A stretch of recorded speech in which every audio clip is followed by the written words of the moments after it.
And we are live on Facebook, YouTube, and Twitter. He's Andy Billman. I'm Jared Watson, and this podcast is brought to you by Waiting for Next Year. Original Cleveland sports reporting at waitingfornextyear.com. Hey, holy cow. The Browns are red hot, bro. 3-1 and trying to go to 4-1, playing the Colts. We're going to preview that Sunday game. And can the Browns continue with their winning ways without Nick Chubb? Oh, God. Oh. Is Baker Mayfield improving? Some question his ability still to this day. And is everybody now okay with an Odell Beckham Jr. trade? You want to trade Odell? We trading Odell? We still trading Odell? Anybody want to talk about trading Odell? Does Mike Silver have any Odell Beckham Jr. trade rumors he'd like to share with us? No, he doesn't, because he's blocked me on Twitter. Oh. So let's dive into That's not nice. Your red piping hot Cleveland Browns.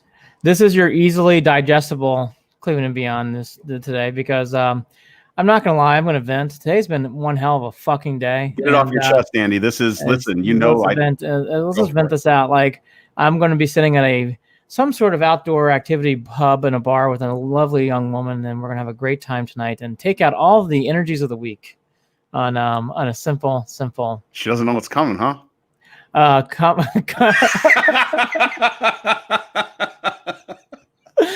is one of those Fridays you throw the credit card and you're like, barkeep, keep them coming. Ice luge that shit. Speaking about ice luging that shit, how about the Browns, huh? They are playing so well. And this has been a weird week because I am in a good way, because this is the first time, obviously in shows like this and many other podcasts, many other stations around town, everybody, we love the Browns. We're into it. That's such an exciting victory. Go listen to the last podcast. If you did not hear, we were all excited. Everybody was into it. It's such a great win.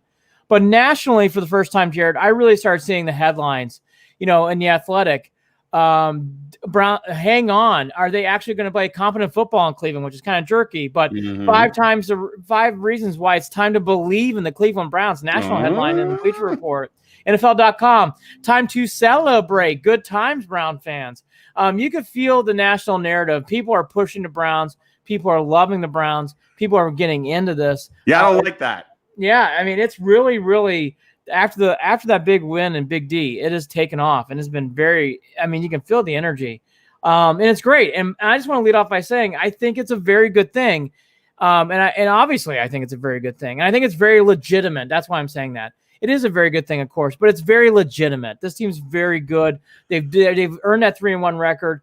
And I think in this podcast, what we're going to be trying to do, usually the quarter poll, we're going to do some quarter poll things. We'll do it briefly. But I think the bigger thing is, in this picture, we're being fair, the big Dallas win's a big Dallas win. We know Dallas and Redskins stink. Not Redskins Football Club stinks. And now going forward, we know we got the Chubb question. We got some other questions to answer. Right. But, Jared, even the national headlines are feeling good about the Browns. All right. But here's the deal, Andy. I'm just going to say it. Fuck national headlines, right? I mean, it's great, but we've been down this road. So at the end of the day, fuck national headlines. I don't care. I don't want to deal with national headlines. I love it in the sense that it's exciting. But I think that I will act like I am talking to a therapist right now. National headlines are one of my triggers now, right? I am triggered by national headlines because I have been led astray before due to national hype. I have walked down that road only to get run over by a fucking train that I didn't see coming. Mm-hmm. So, national headlines out the door for me, at least. So that's just where I'm coming from. Now, if we want to talk about genuine hype about the Browns, all right, so I'm going to be real about it. Yeah, the Browns are really fucking good right now. They're really good. They're really good. There's no doubting that. There is no doubting that at this point. They have done what they have needed to do consistently to get themselves to 3-1. It hasn't always been pretty, and we have nitpicked through the wins, which to a point probably pisses some people off, right? Because you talk about it after a Sunday win and go, what are we even complaining about, right? If it doesn't feel good. But we have to realize here, and I know that Baker Mayfield has said, regarding the media, yeah, you guys still talk about it, right? All the past stuff. Look, you haven't been here, Baker, for those 20 years. So it isn't ingrained in your mind and in your blood and in your system and in your DNA that winning is just not a thing here.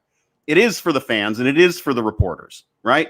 There's an understanding that has to come with this, that we are not used to it. There is an entire generation of kids who have grown up Browns fans and don't know what to do with themselves right now because they have never seen a Browns team at 3-1 and winning like this. They haven't seen it. Right. So all of that said, this doesn't feel like fool's gold right now. This doesn't feel like Hoyer, Hoyer starting outside. Yes, exactly. Yeah. This doesn't feel like that. This feels like there has been what we have hoped and asked and dreamed for, and that is a legitimate coaching regime to come in here and what is that thing that we have been saying for 20 fucking years? Change the culture. Change the culture. Change the culture. Well, here's the deal. Jarvis Landry's happy. Odell Beckham Jr. is happy. I think we've changed the culture. I think that they are a litmus test because of how passionate they are about the game to know that the culture is changed. Not changing, changed. It's there because they're running full steam ahead right now and their eyes are on the prize, period. Nick Chubb, that sucked, right? It sucked. We sat there and we went, oh shit, what are we going to do? What did the Browns do? Did they, and we talked about this, Andy, did they cower? Did they go and go, woe is me? Or did the next man up plug and play, kind of like you would expect in New England? Their response to that injury with Nick Chubb was very New England-esque. New England-esque. It was very Belichick-esque. It was, get in there. Next man up. I mean, that's all you can say. It really was next man up. Dearness Johnson played really well. So much about this team. No. This is more legitimate than those. Yeah. It's more legitimate than Derek Anderson's year, even though that team finished 10-6. Yeah, it's more legitimate than these other times with Hoyer too, when we were feeling good after the Thursday night win and even the win against Atlanta. This is more legitimate. Now, Jared's right, and here's something too that I think is a good thing.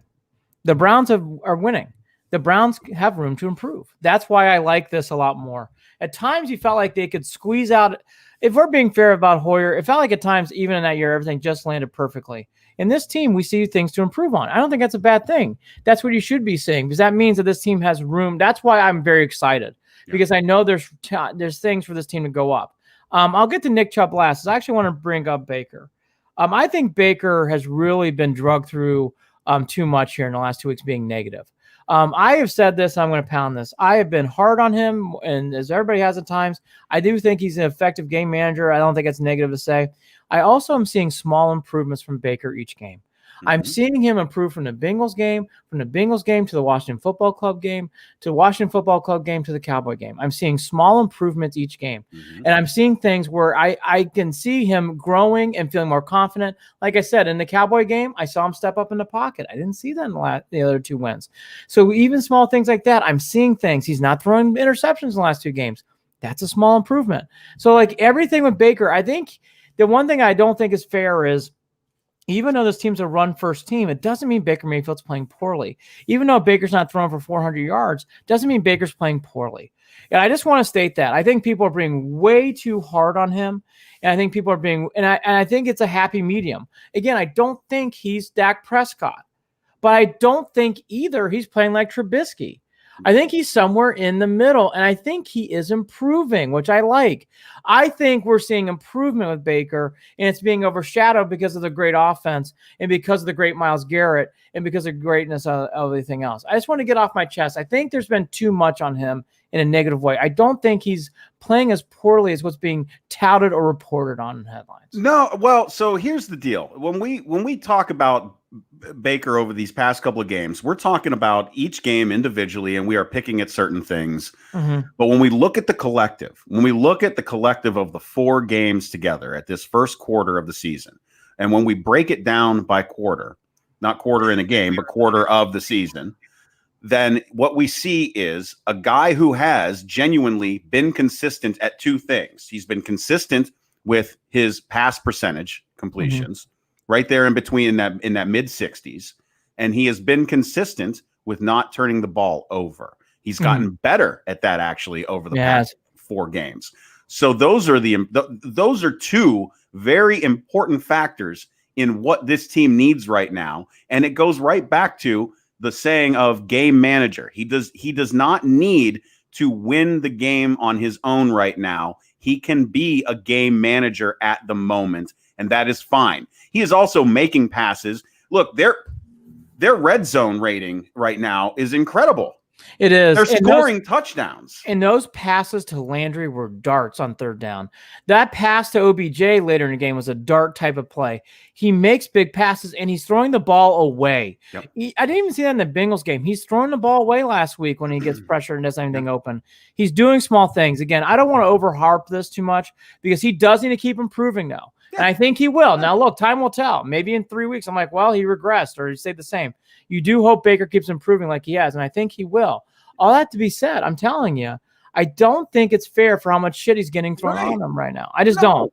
I thought the pylon was very fair to the Ravens game. I don't think it is right now. Well, and because, Andy, he is finally in a situation, and this is what we talk about with young quarterbacks across the league. Look, Dwayne Haskins isn't getting pulled because he sucks.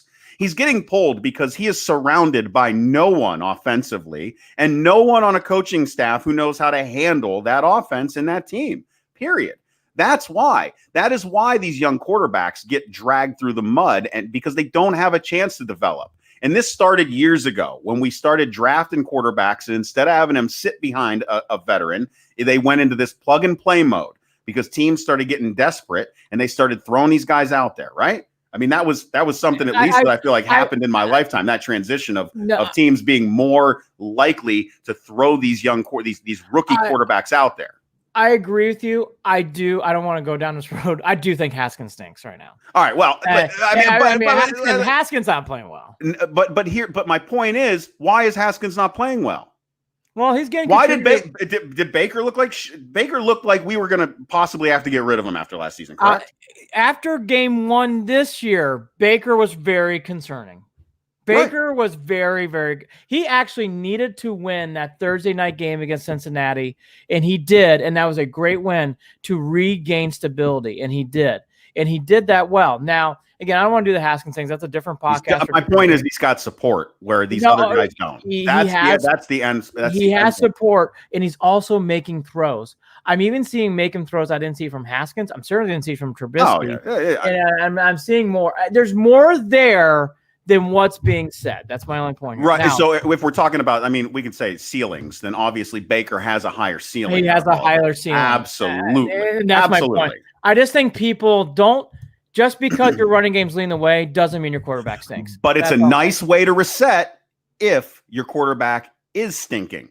When Baker isn't doing well, it's hold up, hit pause, reset, run the fucking ball, run the fucking ball, run the fucking ball. Absolutely fucking locally.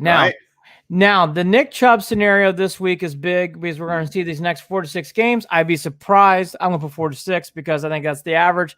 And because if we're being truthful, him playing before the bye week just doesn't make sense to me. So let's say the next 4 games here, we're going to get a true test. Now, they passed the litmus test wonderfully. You could hear that on the last podcast. I'll echo what my partner just said.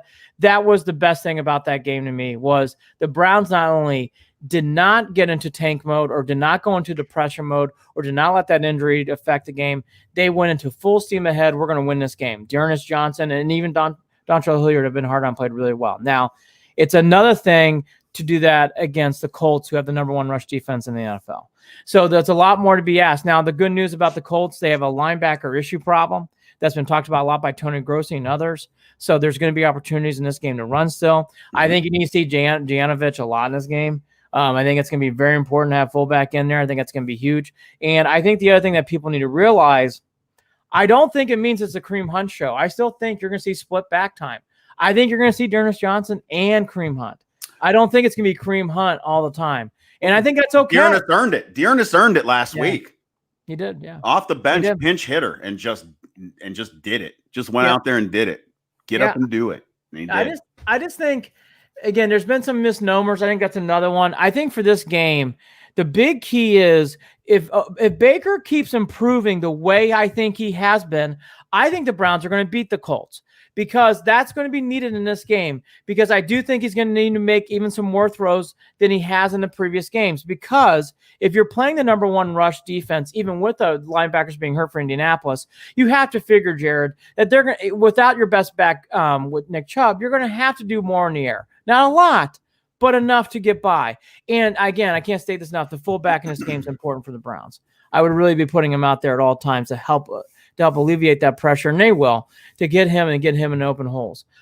Here's some other little tidbits as we're rushing the show. Normally it's much longer, but tonight we have to rush a little bit more. Here's some other tidbits of this week that I noticed throughout the press, and we'll chime in where we want to. The OBJ trade, boy, talk about another 180 moment. Everybody's now in love with OBJ. Everybody's now enthralled by him. A lot of OBJ positive. What did you fucking think the guy was going to do? I mean, he's only one of the best athletes in the entire NFL. It's only a matter of time for someone like him. I just think it's funny how even 4 or 5 weeks ago, the story headline from him was like, well, will he get traded next year? That was the headline. Is he going to have a big 2020? It's like, well, he not for long. He won't be here for very much longer. It's amazing how that has all changed. Well, in fairness, Andy, I would like to say that the only reason that I felt that way, right? I'm going to defend myself in my position. The only reason that I think both of us collectively were feeling that way was because he wasn't happy. Odell's an emotional guy, but he runs on emotion, man. Emotion is fuel for him. And that's I'm not saying that as a negative whatsoever. Mm-hmm. Because I'm pretty sure Tom Brady was screaming on the sidelines like a maniac last night, and nobody really said anything, but we won't get into that. Anyways, my point being, fourth down? Is it fourth down? My point being, fourth down. My point being, it's not. Point being, a guy like Odell who finally feels comfortable where he is. He feels comfortable and trusts the coaching staff. What did Landry say about Stefanski? He's got balls. Ballsy play caller, right? And these guys are going out there and executing. They all trust each other. They trust the path that Stefanski is putting in front of them and asking them to go down. And they're doing it. No questions asked. And it's working. Yeah. The more that you can build on that, again, culture change. Yeah. Coaching means a lot more in this league than, say, it does in the NBA. Yep. In fact, in the NBA, I'm wondering why players don't just run these teams at this point. Not gonna lie. That's a different podcast. So again, by the way, you're absolutely right. You're absolutely useless. Right. They're like figureheads. It's like the Queen of England at this point. Like, what are you doing? Yeah, I mean, it's seriously true. But the point is, Odell is happy. He's gonna play well. Yeah, it's that simple. It's that simple, and it doesn't even mean keep Odell happy by feeding him. It does mean find the right opportunities for Odell, and he is going to light up the scoreboard, light up the field, and everyone's going to be happy. That's what it means. That's all it is. It's a very simple formula. It's not difficult. Speaking of wide receivers, Cordell Hodge is out. He's going to be in the IR. He got a hamstring pull. JoJo Natson, which we talked about in the Sunday podcast, he's going to be out for the rest of the year with a torn ACL. So this opens up the door to two people, Peoples-Jones, which we're excited about, and Hollywood's back in Cleveland. Hollywood Higgins is going to have to play more. Here's my quick 2 or 3 thoughts on this. Harrison's playing too on defensive side of the ball. Then we have a safety issue too. Joseph. Yes, Joseph's sitting. So yeah, and watching back on the Sendejo stuff, a lot of that wasn't his fault. We'll leave that alone for now too. But go ahead, Andy. Okay. Oh, you want to get into it? I know what Joe meant, and he did the right thing. He did what a coach is supposed to do. You have to protect your player. And on that play right there, I don't think it was a Sendejo problem. Sendejo's not playing well. Taki is not playing well. Done. End. Period. End of sentence. It does not mean bad things. It does not mean, it just, again, like there's too many times now with things like this where people get very personalized by an overall thing, and then they make it a one-on-one play. I know why Joe Woods defended Sendejo, and it's fine. And again, he's not playing well. Now, Cordell Hodge, He's out. I don't think Hodge is very good anyways. I know he did a lot on special teams, which I've been told and reminded through the press, through multiple people. That's why he's been playing. Fine, whatever. I'm excited to see Peoples-Jones play more, and I am actually curious to see Higgins. I do think you're going to see both out there this week a lot. JoJo Natson, I, again, felt bad for the guy. Hopefully he'll be okay down the road. But I do think, in a weird way, you're stepping up with Peoples-Jones and Higgins. I'm just saying. I mean, I agree too, because Peoples-Jones. Well, let's do this real quickly. Peoples-Jones doesn't look that fast when he's running back. He just doesn't, and I don't know whether it has to do with his height or what. He doesn't look like a quick guy on special teams. But I will. There exactly. But I will say this too. That special teams. Notice we didn't. They look a lot better overall. They look a lot better. Did anybody miss Austin Seibert? Who? Yeah. Oh, and by the way, we got to throw this in here too. Greedy Williams. There was this idea that he might be back for this game, and yet the comments Stefanski made were telling me he's not going to even be touched for the next couple of weeks. He is lucky the Browns are winning, or this would be a much bigger story. Mm-hmm. Greedy Williams is now the curious case of Greedy Williams. There's something more going on there with his injury than we know. Yeah, no idea. And by the way, it is to the point now, when you heard the press talk, Greedy Williams not only expected to be practicing, which he was, he's expected to play. So that was a sudden U-turn with Greedy Williams. He struggled last year. I don't know what to say about that. Ogunjobi's out, which is a big injury. Bryant's going to have a lot more playing time this week, the rookie. So that's going to be big things there. Claiborne playing is a big thing. I pumped up Porter Gustin. He hasn't done much. I thought Olivier Vernon played better, but he needs to do a lot more still. I think Claiborne would be a big addition to have him back, actually. That's the one I've been circling. Harrison, as my partner mentioned, will be playing because it sounds like Joseph's questionable at best. But to repeat, Greedy Williams out. Sounds like he might be out for multiple weeks. And then Larry Ogunjobi out. And then the good news is, though, Sheldon Richardson's in. He will be playing. I think you need Claiborne. But he's questionable. Carl Joseph questionable. Now, 425 game in the week of COVID in the NFL. So this actually might be it might get more eyeballs because a lot of these games have been getting canceled, whatever else. Feels like a bigger game. This game started off at a 3.2.5 favorite for the Browns. It's gone all the way to even, which means there's a lot of money going towards Indianapolis. That's not typically Vegas. So a lot of people are pushing the Indianapolis narrative, saying maybe the Browns are going to overhype too much. I just mentioned all those headlines and stuff. I'll go first in this game. I do like the Browns again. I think Baker Mayfield will continue to improve. The good thing about this game is we just mentioned that it is the number one rush defense. Yes, it is a good passing defense too. This is a very good defense. And so maybe the Browns don't score as much. The offense for the Colts stinks. They aren't that good. And I've looked through their games. They have not played anybody. Their best game was the Bears. Everybody else is not that good. So I do like that. I think the Browns, even though they have questionable wins too, winning in Dallas is a great win. I think that means a lot more than winning in Chicago right now, even though Chicago's got a better record. The Browns doing what they had to do against that offense. I just know what I know. I think that's a much better win, even though the records don't say that. I like the Browns in this game. 27-13. I think they're going to control the game. I actually don't think the Colts, even though they're tough, they have a very good coach, respectable. I think the Browns get a late turnover to put it up by 14. I would take the Browns and the even line. Oh, boy, I'm doing it again this week, Andy. I have seen still nothing on the defensive side of the ball that makes me think that they can stop folks from scoring. I do understand and appreciate and love the fact that the turnover ratio is +6. Yeah. The team looks really good when it comes to turnovers. But at the same time, they are not stopping teams from getting in the end zone. And I do think that we are going to deal with some of these injury issues with Hunt being out, and it will affect the Browns a little bit on the running game. I'm worried about Baker forcing it a little bit coming in.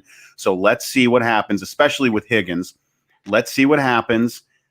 I'm still going to say right now, it's going to be a tight one, and there are going to be more points scored than are expected. Colts win 35-31. Wow. Yeah. Here's the thing. I believe in Baker, and I think Baker will continue to improve. And I think Baker will make good throws. And I do agree with my partner. Don't undersell the Chubb injury, but don't overhype it. It's somewhere in the middle. this running game and this offensive line will be able to do enough, but you're not going to see that. This is the only thing that does make me nervous. This is a good tester. This team can stop the run. Not naive about that. I guess they're fourth in rushing. I'm sorry, I kept saying first. They're fourth in rushing. First in passing. It's a great defense. They're first overall in the league.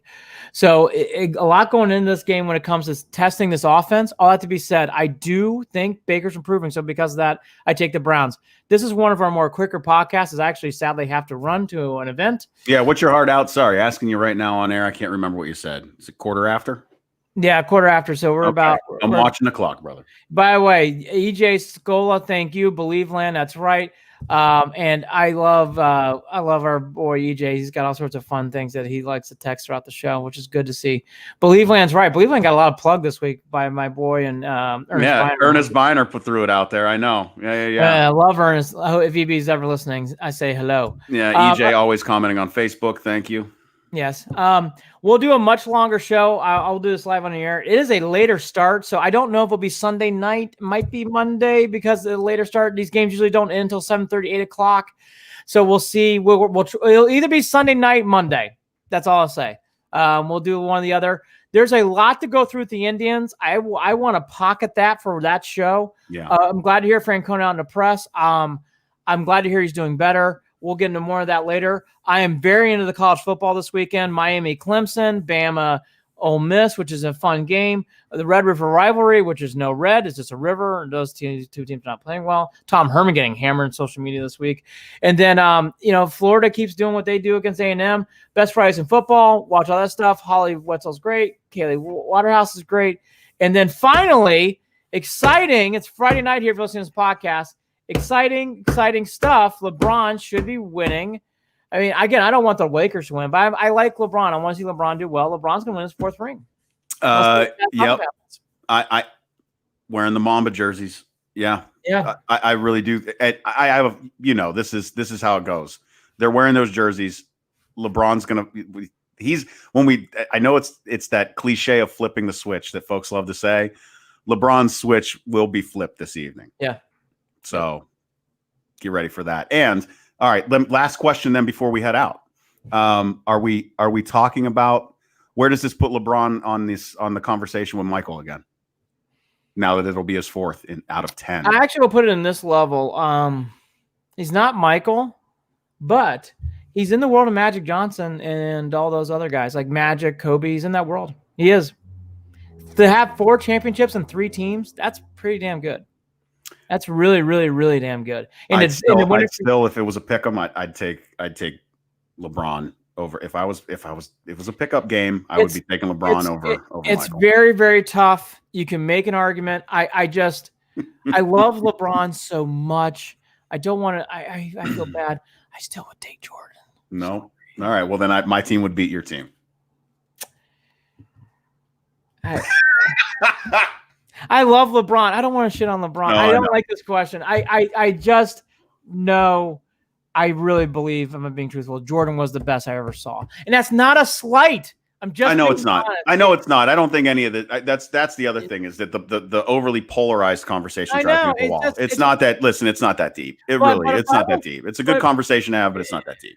But I'll say this again. LeBron winning brings him to that circle I'd mentioned. Magic, Kobe, Shaquille O'Neal, Tim Duncan. Yeah. Oh my gosh. Yeah. In fact, he probably is better than Duncan, better than Shaq. I think he's better than Kobe.